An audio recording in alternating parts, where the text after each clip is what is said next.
I was driving down the coast of California. I gave a ride to a man whose name was Chuck. He wore a diamond ring on a chain around his neck. He saw me look, he said he wore it for good luck. Well, he asked me if I'd ever seen the Grand Canyon. I said no, but someday I thought I might. He said, I'll go with you if you want to go today. He said we could probably make it there by night. Well, the truth is, I didn't really have a schedule. Before I knew it, we were driving east. We found a map of Arizona in the glove box. I could see our destination on the crease.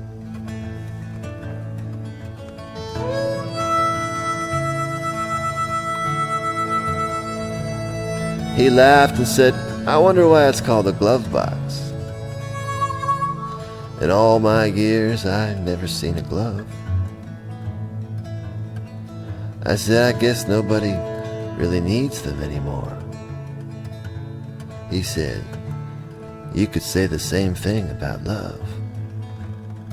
I said, well, that's not really fair. I mean, love is everywhere.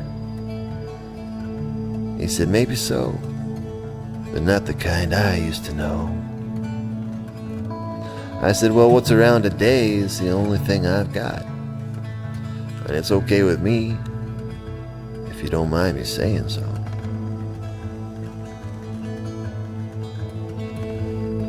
Well, it started getting cold out in the desert. So we stopped and kind of made camp for the night. We used that map to get a fire going. And stayed awake until the early morning light.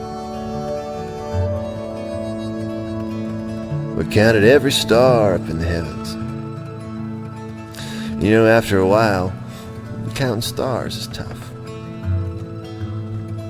I said, sometimes it's hard to finish what you start. He said, you could say the same thing about love.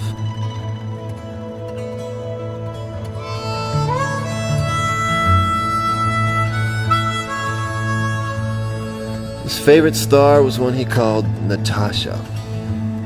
I said, now there's a name you hardly ever hear. He said, well, that's what they call my lady. She's out in Houston. And I said, well, Houston's not that far from here. So off we went, straight into the sunrise. And we kept going until the sun was high above. I said, I feel at home, even though I'm lost. He said, I've always felt the same thing about love. It took us all day to get to Houston. And then he said, David, I got something to confess. He said, I'm pretty sure she's still in Houston. But if she moved, I don't have her new address. I said, that's okay. We'll call information. He said, no, you won't find her in the book. We'll just have to go to where I saw her last. I said, okay. That's worth a look. So an hour later, we were in a little church. And the priest, he said he recognized the name. He said, I've seen her outside, beneath the weeping willow. Such a lovely girl. Such a shame.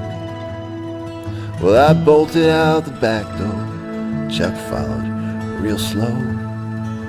The sun was shining hot that afternoon.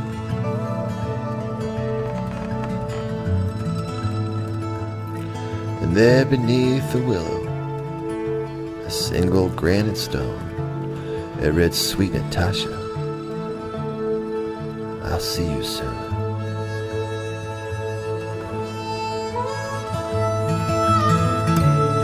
And Chuck pulled the ring from his necklace, and from his pocket he pulled out a small white glove. He laid them on a stone and whispered, "This is all I have." And I said, "You could say the same thing about love."